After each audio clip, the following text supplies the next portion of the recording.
Hello Game Boys and Game Girls, I'm the Game Boy Guru and welcome to another pickups video. And I say pickups video because I actually have pickups this time, not just stuff that came in the mail. Now of course, more stuff came in the mail, generally speaking, than what I got pickups wise. Or, you know, it's about 50-50, but we'll call it a pickups video. So let's start off a pickups video with some good old-fashioned shovelware. I found a whole bunch of Wii games at Goodwill, and so I got several here. So we've got Wii Ski, which apparently can utilize the balance board. That might be interesting to mess with. Looks like it's totally ripping off Wii Sports, kind of winter sports edition. Shawn Johnson Gymnastics. I am not familiar with Shawn Johnson, but this is also compatible with the balance board. So now that I have one of those, could be fun to mess around with for a couple minutes. Might be fun to do a shovelware stream. I also got Backyard Sports Sandlot Sluggers, and this actually does look like it could be a little bit fun. You know, very simple, arcadey kind of baseball challenges and things like that. So that might not be entirely shovelware. Also got Cabela's Dangerous Hunts 2009. And I'm assuming that the 1 year of Field and Stream or Outdoor Life magazines, that offer is probably no longer good. But yeah, Cabela's Dangerous Hunts. And the animals on the back of this case actually look pretty good. So I bet this game looks decent on the Wii. And this is not so much shovelware, but this is Star Wars The Force Unleashed 2. I think I already have this on the Wii. Yes, I do. But I thought it was the yellow box version. So this is the duplicate. So I guess I'll be adding that to my duplicate pile, maybe for for next year's RF Generation fun drive, you know, giveaway thing. So start the festivities off with a few odds and ends. Now, the pawn shop I like to go to got a whole bunch of PSP stuff in, and apparently most of it was UMD movies, but they did get a handful of games, some of which I didn't already have, including Pets, Hamster Bunch, MLB 08 The Show, MX vs. ATX Reflex, which I was surprised I didn't have, but I know I've seen this in the wild before, and it either doesn't have the manual or it's in really rough shape.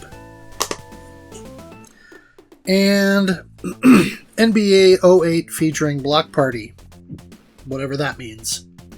So, some complete PSP games to throw on the shelf over here, and it's getting pretty full. I'm going to have to figure that out, whether I want to move some stuff around or, you know, how I'm going to deal with that. But yeah, my PSP shelf is getting a little full.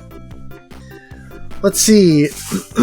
I got a GameStop gift card from my brother for my birthday a while back, so I decided to grab a couple things. So I got myself the Atari Flashback Classics. This is one that I've been wanting to grab for quite some time, but just never did. I believe there's a second collection possibly that's out on Switch and maybe other consoles that I need to look at, or look for rather. So anyway, yeah, grab that.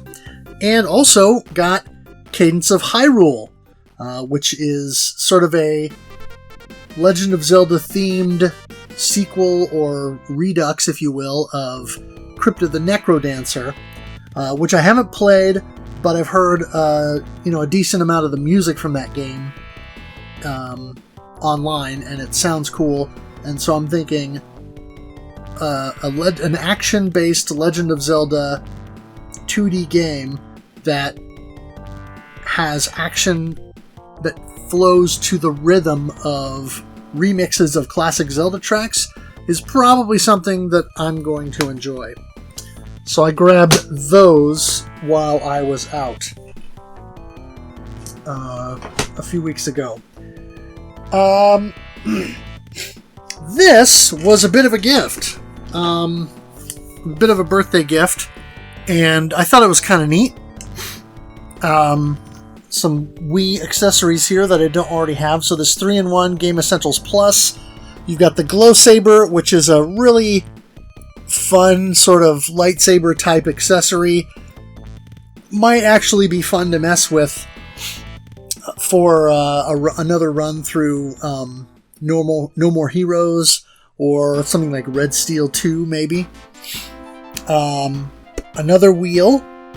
This puts me up to either 3 or 4 of Wiimote racing wheels. And this dual trigger light blaster, which actually looks pretty cool. And assuming that there's a place in the back here, I haven't opened this up yet, but assuming there's a place in the back to connect your nunchuck, this could make a good setup for something like Resident Evil 4. Let me see if I can open this up and get a peek at this setup here.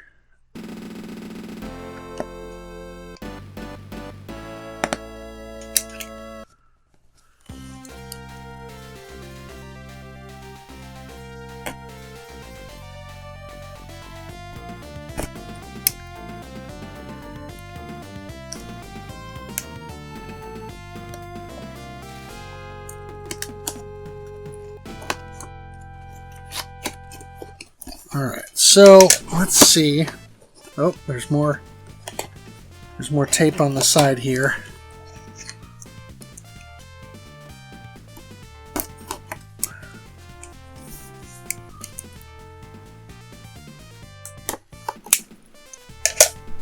Alright.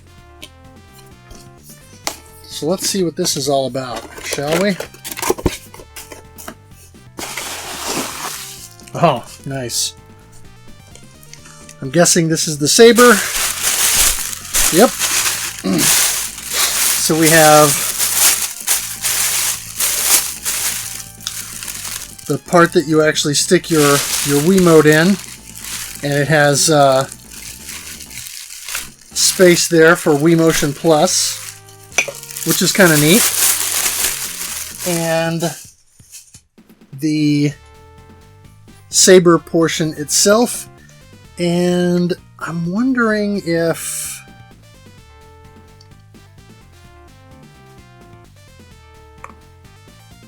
you're supposed to put batteries in this somewhere. Oh, yeah, right here. So there's a battery compartment. I'm guessing 2 AAAs or 2 AAs. So you can light up your Saber there. That's a pretty fun little accessory. Yeah, pretty neat. So that is the Glow Saber.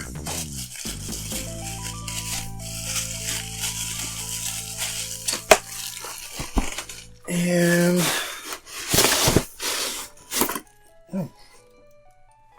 then it's just a insert here. Oh, and there's even a little user's guide. So here's the wheel. Comes in this tissue paper. That's actually a pretty attractive and cool little wheel. I quite like that. It's really really slick, feels good. It's got some grip to it. And, oh, that's kind of neat. So that just folds out and gives you space to put your Wiimote in. And then you can snap that back on and have access to your buttons and so forth. Cool. So that's a nice nice little accessory. Dream Gear Racing Wheel. I'll move this over here.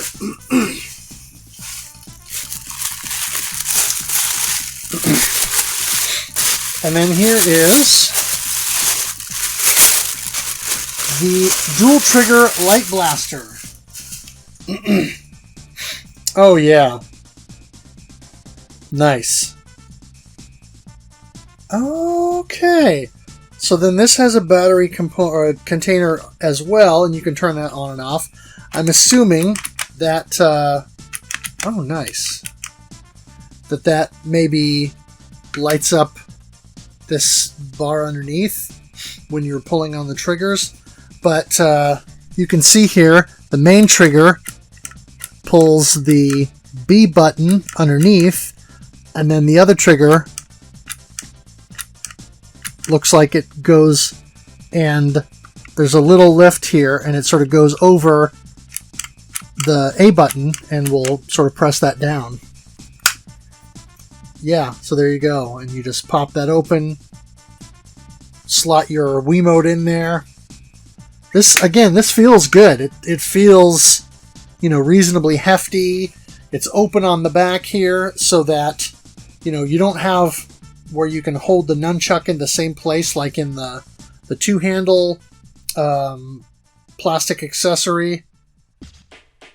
But you could still do this and then hold the nunchuck like this and then use the thumbstick to move in Resident Evil or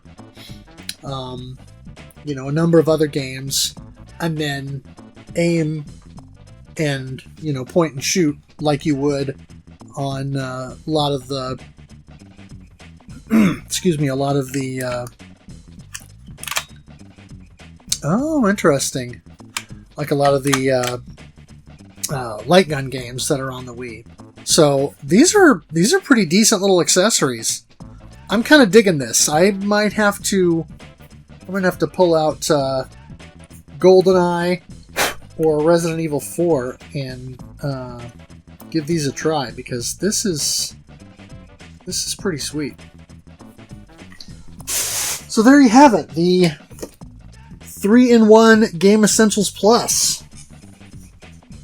So that was a fun little birthday gift. And now let's get to the stuff I got in the mail. So, right out of the gate, let's go big with some Shantae stuff. So, I have the Nintendo Switch Director's Cut of Shantae Risky's Revenge. This one I haven't actually played yet, because I didn't have it on...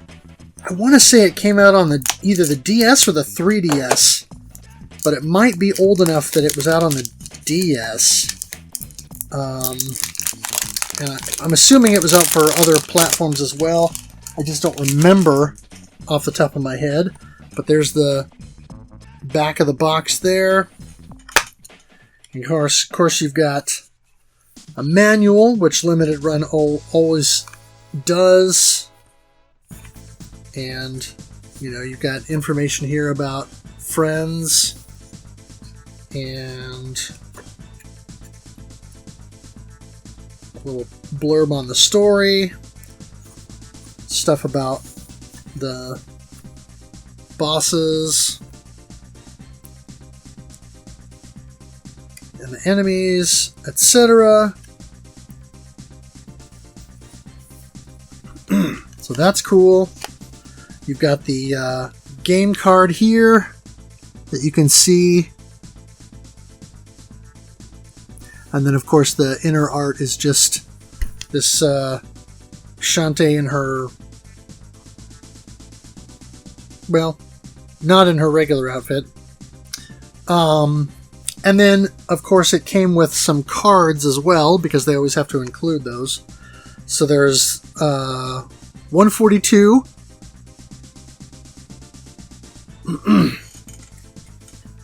So we'll go ahead and stick that in here. 132, which is a nice pixel art Shantae. And then 137, which looks like she's being accosted by some kind of glowing, floating skull thing. So that is Risky's Revenge Director's Cut. And then, of course, I had to order the reprint or reproduction of the original Game Boy Color game. Looking at it now, I'm thinking I maybe should have gone ahead and bought the Switch physical of this version as well, but I may end up just getting that digitally because I actually have the cart. One of the things that I like about this is, of course, like the original game, you get some differences between playing on a Game Boy Color versus playing on the Game Boy Advance. So here's the back of the box there. Very good quality box here. And unfortunately, the locking tabs means that you're always going to bend it slightly when you take it out. Of course, it has the manual here. Full color. Very nice. Detailed information. And fun little graphics here at the bottom. So this will be fun to go through. Some early art for Risky Boots and Sky, a couple of the characters that have been in the series since the beginning, or Roddy Tops. That's a pretty thick manual. There's quite a lot in there.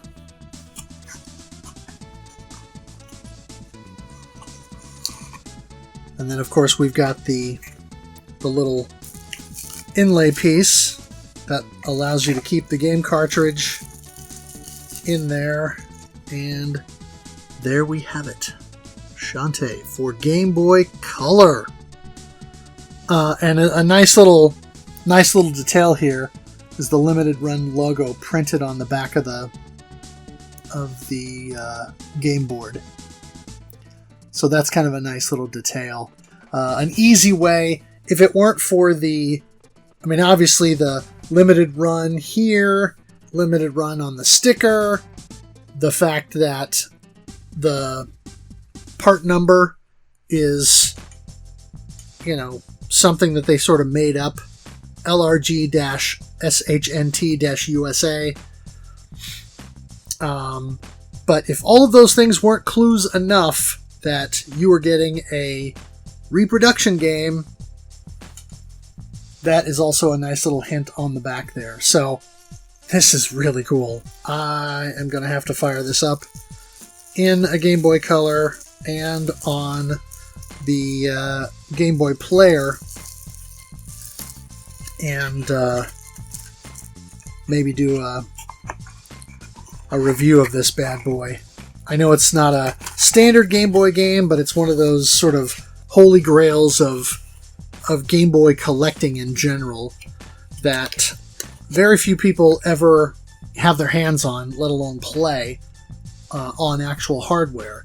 Plenty of us have messed around with it in emulation or on something like the Mister or with a flash cart, but this is awesome to have a legit copy of this, albeit a second print and not an original version, but still the genuine article in a roundabout way. So I still dig it. I still think it's cool.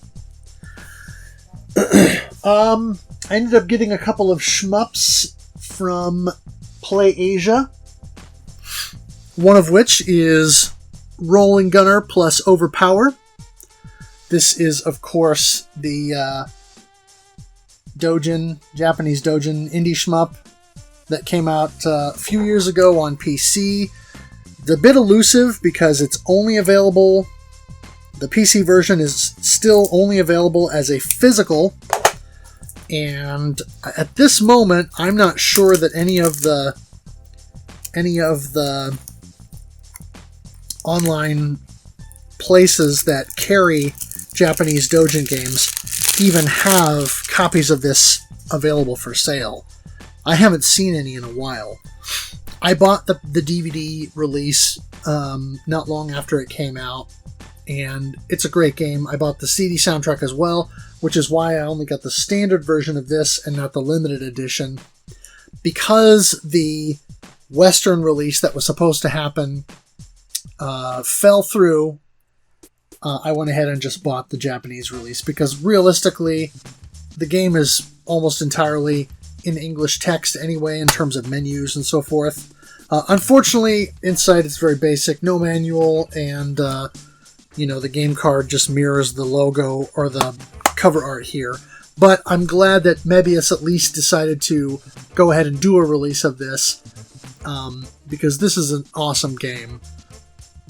And this will hopefully allow more people to get their hands on it. And, of course, it's been out digitally on the Switch for a little while. But those of us who prefer having the physical version, now we actually have a way to have that and the Overpower, expansion or what have you in physical form. I also pretty much could not resist grabbing Ryden 4 Cross Mikado, or Mikado. Or Mikado Remix, I should say. So this is a slightly updated version of Ryden 4 on the Nintendo Switch, but there's a couple of things here that make this release special. Number one, the Mikado Remix portion is... Mikado is a chain of arcades in Japan. I'm assuming, or I believe it's one of the biggest and most well-known and most popular. And so what Moss did was they collaborated with this arcade chain to bring in some collaborators and essentially have them do remixes or new versions of the songs from Ryden 4, some of which are songs from earlier Ryden games, just in new forms. So Ryden 4's soundtrack is already kind of a history lesson in the Ryden series anyway. But then hearing some of these songs done in new ways is kind of a cool thing. And so you've got Heavy Metal Ryden, which is a band that I believe has Go Sato, if I'm remembering that correctly.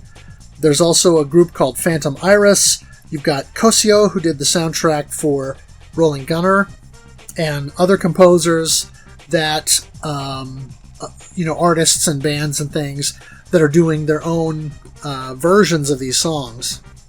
So, now reception to the soundtrack, the Mikado Remix soundtrack, has been mixed. What I've heard so far I've enjoyed, but I understand that obviously tastes will vary. So, for me, the way that a lot of this is, especially since some of it is straight up hard rock and heavy metal versions of some of these songs, that's in my wheelhouse, so of course I'm going to dig it.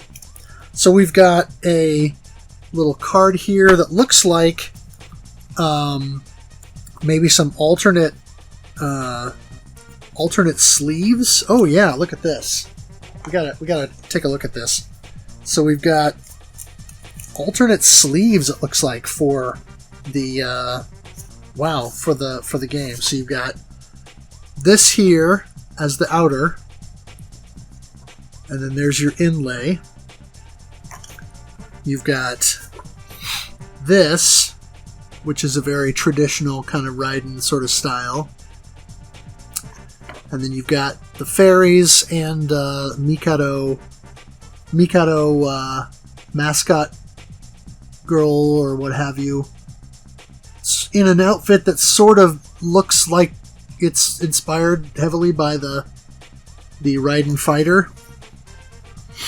And then you've got this very Mikado themed version, and again with that inlay there. So that's pretty cool to have multiple options for how you want this to look on your shelf. That's a very cool thing to do, to include. Obviously, the standard North American or Western release of the game wouldn't come with these, so this is a nice little extra. So this is the Ryden 4 original soundtrack, and I want to say that the bass soundtrack in here is going to mirror what came with the Xbox 360.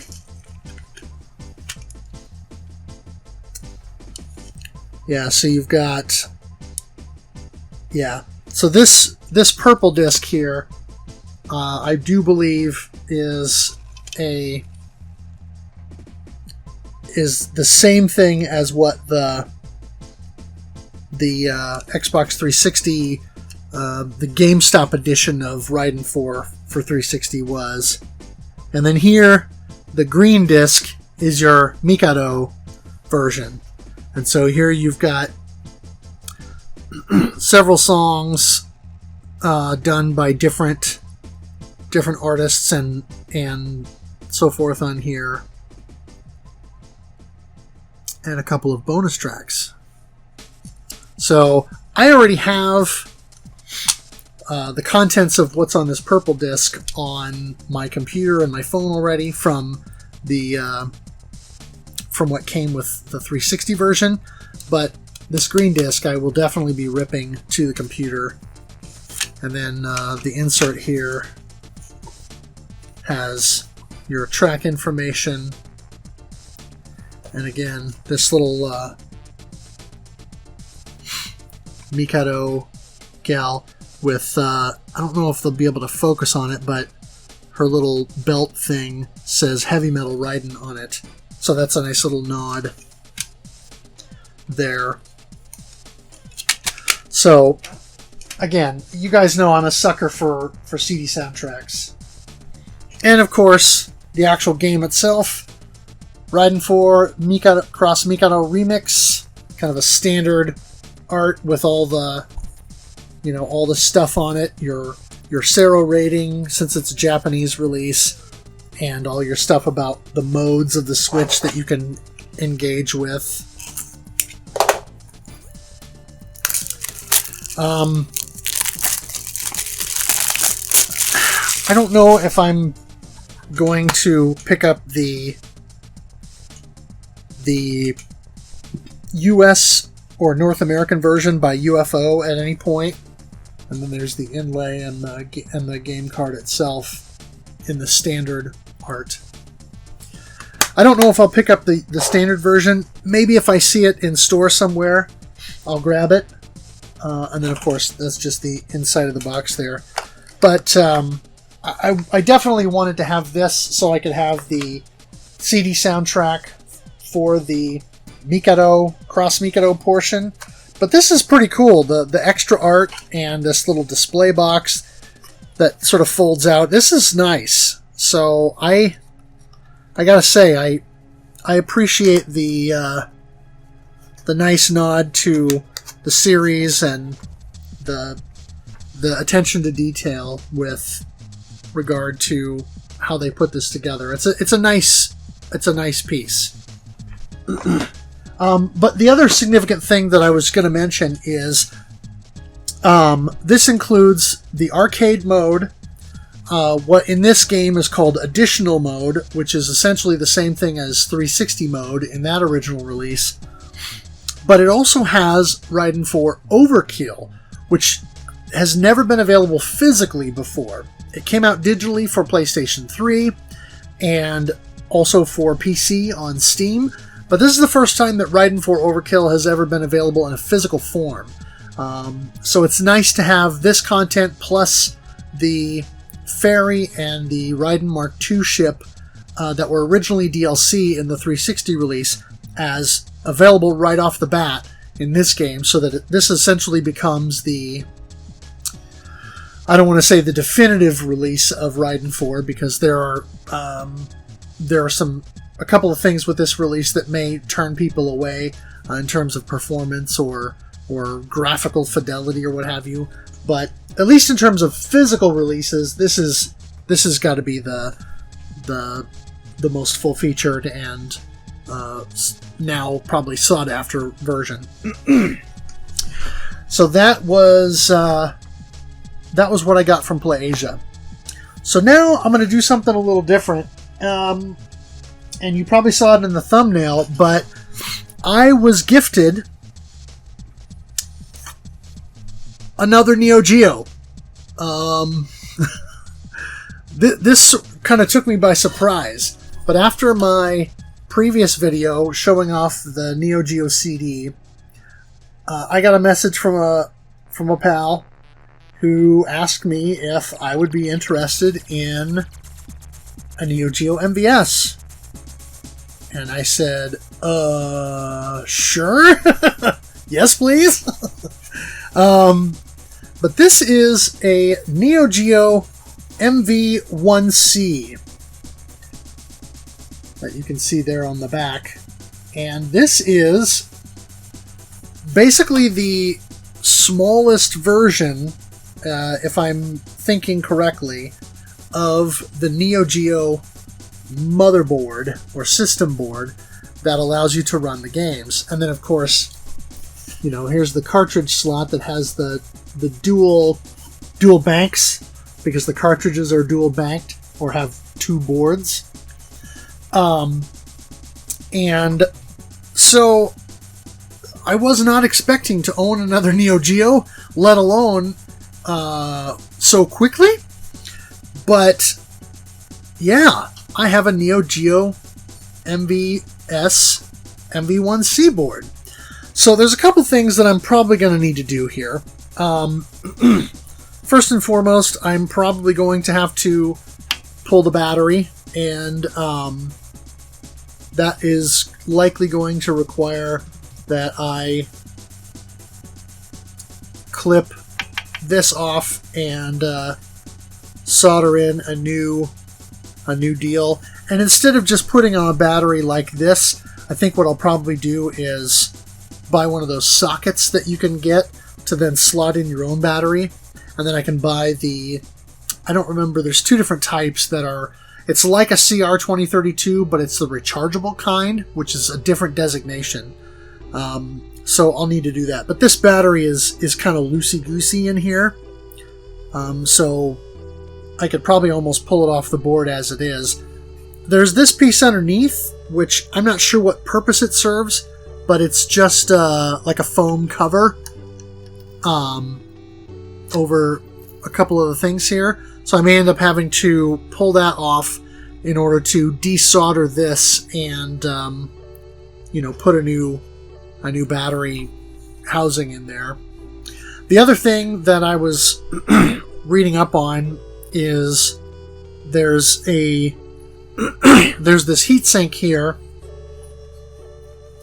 that I guess is only necessary if it's going to be in an actual cabinet.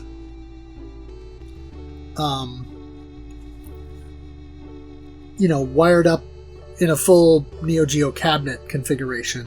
And so you can unscrew the heatsink from the back of the mount that's on here, and then basically just bend the pins down so that the piece that is holding this in place goes down far enough so that then you can put this into a housing that's not this, but something else to sort of consoleize it. And there are now kits that you can buy specifically for the MV1C, or there are plans online that you can download. Oh, yep, there goes the battery. Yeah, I knew it was pretty loose, so yeah, the battery is definitely going to have to get replaced now. But there are kits that you can buy, or like I said, download the plans on the internet and 3D print your own case and so forth, and then buy a small kit to help you consoleize it. And so what I'm thinking is I might look into doing that, so that I can then use it as a, just another console, essentially. That would give me the ability to do RGB output. I could run it through the OSSC like other stuff. The one thing that I was reading about on that is the JAMA Edge does not provide stereo sound. It only provides mono. So there's a small solder that you would do on the board with a couple of wires to pull stereo audio off the board, and then get that out to like a multi-out or an AV type of port, so that then you can tap into that audio. So that would give me the ability to then have this thing consoleized and be able to use it. Now, in terms of MVS cartridges, they're less expensive than AES cartridges, but they're still not cheap. So I'm not sure how many of these I'll buy. I've kind of been debating as to whether or not I want to go full on and do something like a Neo SD cartridge. That would give me future expandability, or if I want to just go the cheaper route, not a ton cheaper, but enough cheaper that it's worth considering, to do I think it's 161 in 1 cartridge, which essentially is just a bootleg that compiles all of the regular commercial Neo Geo games onto one cartridge. That would give me access to the overwhelming majority of the library, minus some homebrew, or I don't know if anybody's done hacks or what have you, but that would give me the ability to do that. The other thing I'm thinking about is possibly a Unibios upgrade for this, because you can get a Unibios chip and put it in here, so then you can set your region, and that way, if there are games that have specific regional differences or things like that, then you can set your region that allows you to then play the specific versions. Because I want to say that the cartridges themselves are region free, so a North American AES cartridge would work in a Japanese AES and vice versa. But based on the region of the BIOS that's in the machine, it would just boot up that region version. So if you bought a Japanese Cyberlib, for example, but put it in an American console, you would get the American or the North American version of the ROM that would boot up and allow you to play it. Whereas with the Unibios, you got more choice. So that's something worth considering as well. I'll have to look into how complex that is in order to install that mod. But other than being, a little bit dirty, this board looks like it's in reasonably good shape. So I'm excited to have this. It's going to take me a little while probably to get to where this will be a consoleized board, because the kits aren't cheap, and the 161 in 1 isn't cheap. The Neo SD certainly isn't cheap, and my soldering skills are not fantastic, so I will be very very careful about going about those installs. Plus, again, I'll have to look into the battery stuff. So it'll probably be a while before we see any Neo Geo MVS games on stream, or before I'll start actually buying stuff to work this project and get it done. That said, this is awesome to have, and so a huge thank you to Geriatric Danmaku for sending this my way, and getting me started with some measure of arcade hardware. Neo Geo CD is arcade hardware in the sense that it's essentially Neo Geo, but in a different form factor, and it plays the same games. But this is literally arcade hardware in that it came out of a cabinet somewhere. So, again, really cool to have this and be able to utilize this. And along with this, it also came with a cartridge here. And I don't know if this is a reshell or a bootleg or what, but it's King of Fighters 2002 Super. So again, this is the dual PCB form factor of the cartridges. This cartridge is dirty. It definitely needs some TLC. But I'm guessing this was in an arcade and was well used. And has seen many hours of operation. But yeah, that'll give me the ability to drop that bad boy in there, or however I do it once it's actually set up, and play this game. I don't have a lot of experience with the King of Fighters games, but I'm willing to give it a shot because, yeah, why not? I mean, it's a free game, right? So I can't say no to that, or not be curious to want to try it.